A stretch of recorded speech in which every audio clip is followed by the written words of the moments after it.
محترم ناظرین، قیامت کا نام سنا ہوگا۔ قیامت کا تصور آپ دوستوں نے کیا ہوگا۔ کیسی ہوگی قیامت؟ کیسا منظر ہوگا قیامت کا؟ کیا ہوگا قیامت میں؟ اور وہ 8 چیزیں کیا ہیں جو قیامت آنے کے بعد بھی قائم و دائم رہیں گی؟ آئیے آج کی ویڈیو میں ملاحظہ کرتے ہیں۔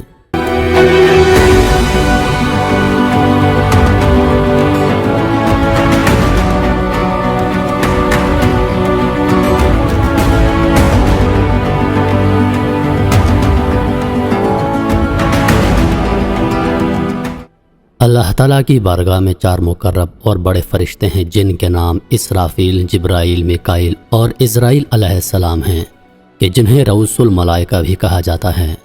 روایت کے مطابق اللہ تعالیٰ نے اسرافیل، جبرائیل اور میکائیل علیہ السلام کو ایک تسبیح سے خلق فرمایا۔ اسرافیل اور جبرائیل علیہ السلام سب مخلوق سے زیادہ اللہ تعالیٰ کے قریب ہیں۔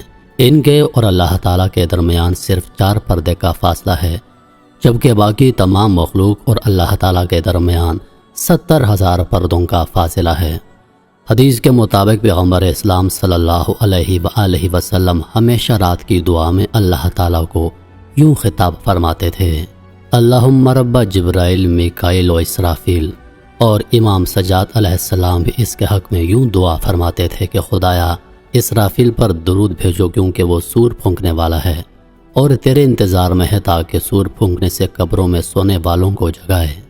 تو رات میں اسرافیل نام کے فرشتوں کا ذکر ہوا ہے جو کرسی پر بیٹھے ہیں، اور مقدس کا ذکر ان کی زبان پر جاری ہے۔ اسرافیل کا سور پھونکنا ہندو مذہب میں شیوا کے اس عمل سے مشابہت رکھتا ہے، جہاں پر وہ اپنے تیبل بجا کر انسانوں کو فنا کر کے یا زندہ کریں گے۔ قدیمی مصر میں یہ عقیدہ موجود تھا کہ اہل بہشت اسرافیل کی آواز سن کر لذت محسوس کریں گے۔ اسی طرح شام کے ایک قدیمی دانشمند نے اسرافیل کو ایک خوش آواز فرشتہ کہا ہے کہ جب اسرافیل تسبیح کرتا ہے تو آسمان والے اپنی عبادت کو چھوڑ کر اس کی تسبیح سننے لگ جاتے ہیں۔ حضرت اسرافیل علیہ السلام سور پھونکیں گے اور حضرت عزرائیل علیہ السلام یعنی ملک الموت لوگوں کی روحیں قبض کریں گے۔ اس دوران شیطان کی روح بھی قبض کی جائے گی اور اسے اتنی تکلیف پہنچائی جائے گی جتنا دنیا کے تمام انسانوں کو موت کے وقت ہوئی ہوگی۔ 6 ماہ تک سور پھونکے جانے کے بعد دنیا کی ہر چیز ریزہ ریزہ ہو جائے گی، آسمان اور ستاروں کا نشان مٹ جائے گا، تمام انسان ہلاک ہو جائیں گے، فرشتے بھی مر جائیں گے۔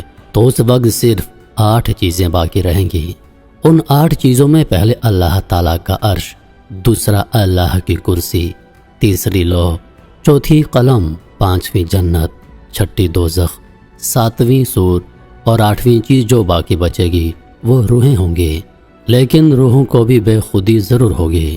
شاہ رفیع الدین محدث دہلوی کے مطابق بعض علماء کرام کے نزدیک یہ 8ویں چیزیں بھی کچھ دیر کے لیے معدوم ہو جائیں گی اور صرف اللہ کی ذات باقی رہے گی۔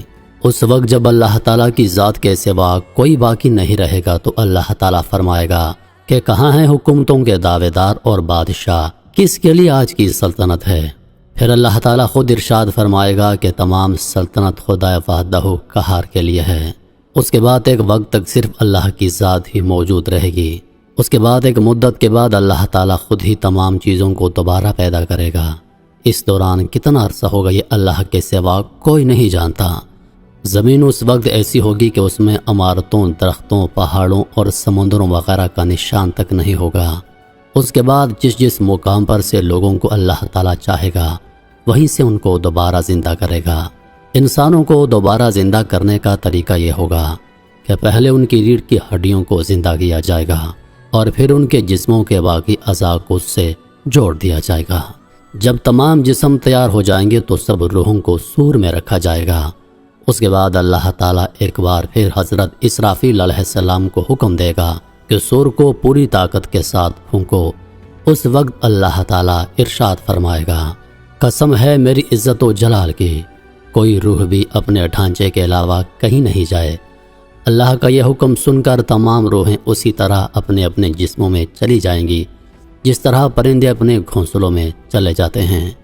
یہاں یہ واضح رہے کہ سور اسرافیل میں روحوں کی تعداد کے مطابق سوراخ ہیں۔ جب دوسری بار سور پھونکا جائے گا تو تمام روحیں پرندوں کی طرح نکل کر اپنے جسمانی ڈھانچوں میں داخل ہو جائیں گی اور ہمیشہ ہمیشہ کے لیے ان کا تعلق جسموں کے ساتھ قائم ہو جائے گا اور سب کے سب زندہ ہو جائیں گے۔ اس کے بعد پھر سور پھونکا جائے گا جس کی وجہ سے زمین پھٹ جائے گی اور لوگوں کو باہر نکال دے گی۔ لوگ گرتے پڑتے سور کی آواز کی طرف دوڑیں گے۔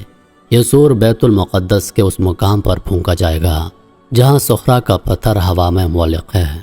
جسموں میں روحوں کی آمد اور دوسرے سور کے پھونکے جانے میں 40 سال کا عرصہ گزر جائے گا۔ قبروں سے جب لوگ دوبارہ زندہ ہوں گے تو وہ اسی شکل میں پیدا ہوں گے جس طرح ماں کے پیٹ سے پیدا ہوئے تھے، یعنی ان کے بدن ننگے ہوں گے، ان کا ختنہ نہیں ہوگا اور داڑھی بھی نہیں ہوگی۔ ارشاد خداوندی ہے، جیسا کہ ہم نے اس خلقت کو اول مرتبہ پیدا کیا ہے اسی طرح دوبارہ پیدا کریں گے۔ جب انسان زندہ ہوں گے ان کے سر کے بال اور منہ میں دانت ہوں گے، جبکہ سب لوگ جو دنیا میں جسمانی معذور تھے وہ بھی درست اعضاء کے ساتھ ہوں گے۔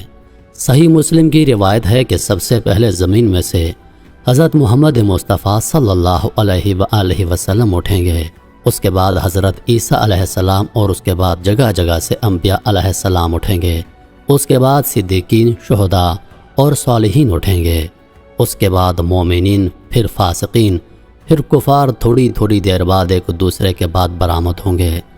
حضرت ابوبکر صدیق اور حضرت عمر بن خطاب رضی اللہ تعالی عنہ حضور پاک علیہ الصلوۃ والسلام اور حضرت عیسیٰ علیہ السلام کے درمیان میں ہوں گے۔ سورۃ القاریہ کا ترجمہ: یاد کرو وہ واقعہ جو دل دہلا کر رکھ دے گا۔ کیا ہے وہ دل دہلا دینے والا واقعہ؟ اور تمہیں کیا معلوم وہ دل دہلا دینے والا واقعہ کیا ہے؟ جس دن سارے لوگ پھیلے ہوئے پروانوں کی طرح ہو جائیں گے اور پہاڑ دھنکی ہوئے رنگین اون کی طرح ہو جائیں گے۔ جس شخص کے پلڑے وزنی ہوں گے، یعنی جس نے دنیا میں اچھے اعمال کیے ہوں گے، تو وہ من پسند زندگی میں ہوگا، یعنی جنت میں ہوگا، اور جس کے پلڑے ہلکے ہوں گے، یعنی جس نے دنیا میں اپنی خواہش کی انتباہ کی ہوگی، تو اس کا ٹھکانہ گہرا گڑھا ہوگا۔ اور تمہیں کیا معلوم کہ وہ گہرا گڑھا کیا چیز ہے؟ وہ ایک دہکتی ہوئی آگ ہے جس میں اللہ کے نافرمانوں اور گناہ گاروں کو ڈالا جائے گا۔ قرآن و حدیث کی روشنی میں پوری امت مسلمہ کا اتفاق ہے کہ ایک روز حضرت اسرافیل علیہ السلام کے سور سے پوری کائنات میں ایسا زلزلہ آئے گا کہ دودھ پلانے والے مائیں اور دودھ پیتے بچوں کو بھول جائیں گے اور حاملہ عورتوں کے حمل ضائع ہو جائیں گے۔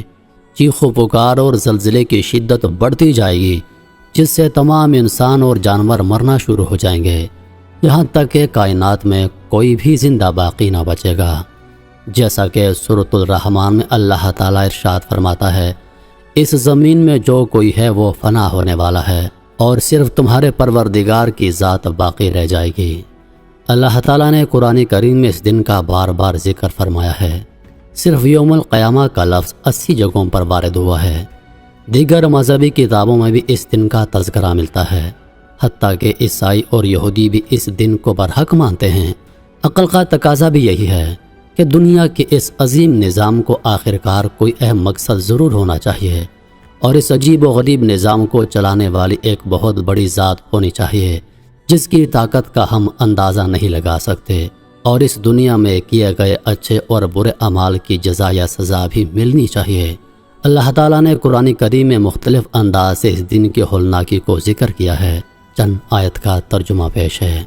جب سورج لپیٹ دیا جائے گا اور جب ستارے ٹوٹ ٹوٹ کر گریں گے، اور جب پہاڑوں کو چلایا جائے گا، اور جب سمندروں میں طغیانی آ جائے گی، اور جب آسمان کا چھلکا اتار دیا جائے گا، اور جب دوزخ پھڑکائی جائے گی، اور جب جنت قریب کر دی جائے گی، تو اس وقت ہر شخص کو اپنا سارا کیا دھرا معلوم ہو جائے گا۔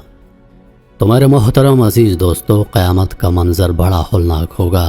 دنیا کی تمام چیزیں ختم ہو جائیں گی، صرف 8 چیزیں باقی رہ جائیں گی، یعنی کہ اللہ کا عرش، اللہ کی کرسی، لوح، قلم، جنت، دوزخ، سور اور روحیں۔